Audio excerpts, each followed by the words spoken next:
ఈరోజు వాగ్దానము పరిశుద్ధాత్మ వాగ్దానం. పరిశుద్ధ గ్రంథమైన బైబిల్లో నుంచి ఈ వాగ్దానాన్ని మనం చదువుకుందాం.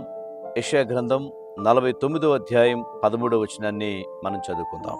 శ్రమ నొందిన తన జనుల యందు జాలిపడి యెహోవా తన జనులను ఓదార్చి ఉన్నాడు. ఈరోజు పరిశుద్ధాత్మ దేవుడు గొప్ప వాగ్దానం చేస్తున్నాడు. ఏంటి ఆ వాగ్దానం అంటే, తన ప్రజలను ఓదార్చే దేవుడు. యెషయా అనే భక్తుని ద్వారా ఆ ప్రజలతో మాట్లాడుతూ ఉంటే, ఈ వాగ్దానం ద్వారా ఈరోజు ఎంతమంది ఈ వాగ్దానాన్ని చూస్తున్నారో, వింటున్నారో, మీ అందరితో పరిశుద్ధాత్మ దేవుడు గొప్ప వాగ్దానం చేస్తున్నాడు. తన ప్రజల్ని ఓదార్చే దేవుడు. ఈ ప్రపంచంలో, ఈ లోకంలో చాలామంది ఎన్నో సమస్యలు, కష్టాలు, ఇబ్బందులు పడుతున్న పరిస్థితులు ఉన్నాయి. వాటిలో ఈరోజు మీరు కూడా ఉండి ఉండొచ్చు. నిజంగా ఈ విధంగా చాలా దుఃఖముతో, వేదనతో కుటుంబాలేంటి, పిల్లల పరిస్థితి ఏంటి, భవిష్యత్ ఏంటి, రేపు ఏ విధంగా జరుగుతుంది, నిజంగా మా ముందున్న ఈ పరిస్థితులు మేము జయించగలమా అని ప్రశ్నతో, బాధతో, చాలా మానసికంగా ఒత్తిడితో, కన్నీళ్లతో, దుఃఖముతో వేదన పడుతున్న పరిస్థితులు ఉండవచ్చు.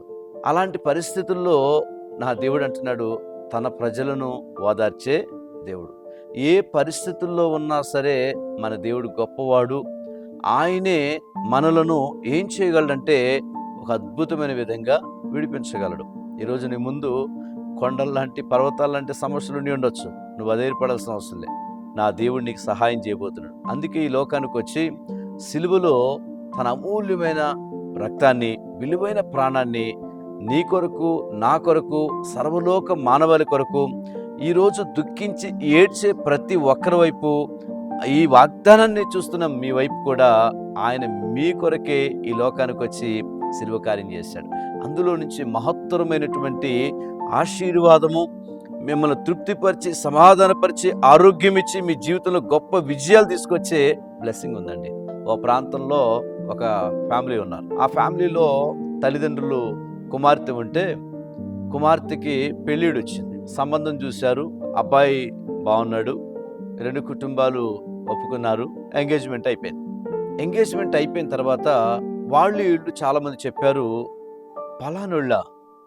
ఫలాని యొక్క కుటుంబంలోనా, అయ్యో ఆ అబ్బాయి గురించి మాకు తెలియదు, కానీ వాళ్ళ అమ్మ గురించి మటుకి భయంకరమైన వ్యక్తి, చాలా బాధలు పెడుతుందామా, చాలా కష్టాలు పెడుతుందామా అని చెప్పారు. ఈమెకి వాళ్ళు చెప్పగా, వాళ్ళు చెప్పగా ఇక చాలా భయంతో, ఆందోళనతో నింపబడదు. ఈ లోపల పెళ్లి రానయ్య వచ్చింది. పెళ్ళి అయిపోయినాక చాలా మరి అందరూ ఎలా చెప్పారో అదే సిచ్యువేషను, అదే పరిస్థితి తన ఇంట్లో తన యొక్క అత్తగారు వేదన, భయంకరమైన బాధ పెడుతుంది. చాలా చింత చెందింది. ఒకరోజు అనుకుంది, ఇక నేను ఇంట్లో ఉండలేను, నేను బ్యాగ్ చదువుకొని మా తల్లిగారింటికి వెళ్ళిపోతాను అనుకుంది. అలా వెళ్ళిపోదాం అనుకున్న వ్యక్తికి ఒక ఆలోచన వచ్చింది, నేను ఎక్కడికి వెళ్ళినా ఇదే పరిస్థితి కదా, ఇక్కడ ఒక రకమైన సమస్య ఉంటే అక్కడ ఇంకో రకమైన సమస్య ఉంటుంది నాకు. ఇరుగు పొరుగు వారితో, బంధువులతో, అదేంటి భర్తను వదిలేసి వచ్చావా అని చాలా వేదన చెందుతారని చెప్పి, చాలా దుఃఖంతో ఏం చేయాలో, ఎలా చేయాలో, అసలు ఆ ఏడుపు కన్నిటితో ఉందండి. అసలు ఆ టైంలో ఎవరు ఓదార్చేవాళ్ళు కూడా లేరు. ఇక ఆమెకి ఒకరోజు బ్యాగ్ చదువుకొని ఏమైనా వెళ్ళిపోదాం అనుకుంది. అప్పుడు ప్రార్థన చేసుకుంటే దేవుడు తను బలపరిచాడు, ఓదార్చాడు. బిడ్డా, నువ్వు ఎక్కడికి వెళ్ళొద్దు, నేను నిన్ను బలపరుస్తున్నాను, నీ కుటుంబంలో సమాధానం కలగజేస్తానని దేవుడు చెప్పాడండి. అద్భుతమైన విధంగా ఏంటంటే, ప్రియమైన దేవుని బిడ్డలారా, ఆ గొప్ప అద్భుతం ఏంటంటే, ఆ సమాధానాన్ని కూడా దేవుడు ఎలా ఇచ్చాడంటే, తను ప్రార్థన చేయటం మొదలుపెట్టింది. దేవుడు గొప్పోడు, దేవుడు కార్యాలు చేయగలడు, విశ్వాసం ఉంచింది, బైబిల్ చదవటం మొదలుపెట్టింది, ప్రార్థన రెగ్యులర్గా చేయటం మొదలుపెట్టింది.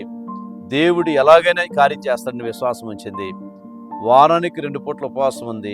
సమస్యను జయించాలని చెప్పి సిద్ధపడ్డది బలంగా. అద్భుతం ఏంటంటే, అలా చేస్తూ ఉంటే సాతాను బాగా రెచ్చగొట్టిందండి తన అత్త ద్వారా. కానీ దేవుడు కార్యం ఉంది, సాతాను పడిపోయే రోజు ఉందని చెప్పి విశ్వాసం ఎదురు చూసింది.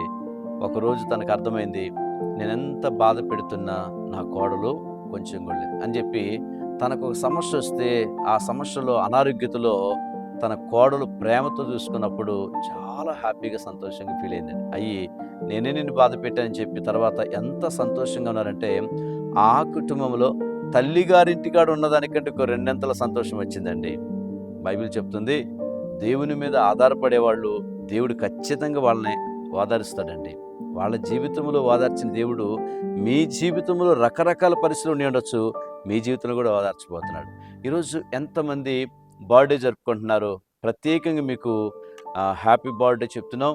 అలాగనే యేసుక్రీస్తు సియోని మినిస్ట్రీ పరిచయల ద్వారా దేవుడు దయాన్ని కిరీటం ఇచ్చి ఆయుష్కాలంతో దేవుడు మిమ్మల్ని నింపునుగాక.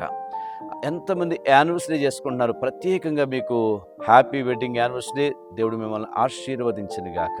అలాగనే ఈ సంవత్సరం అంతా ప్రత్యేక సంవత్సరంగా దేవుడు మిమ్మల్ని ఆశీర్వదించునుగాక.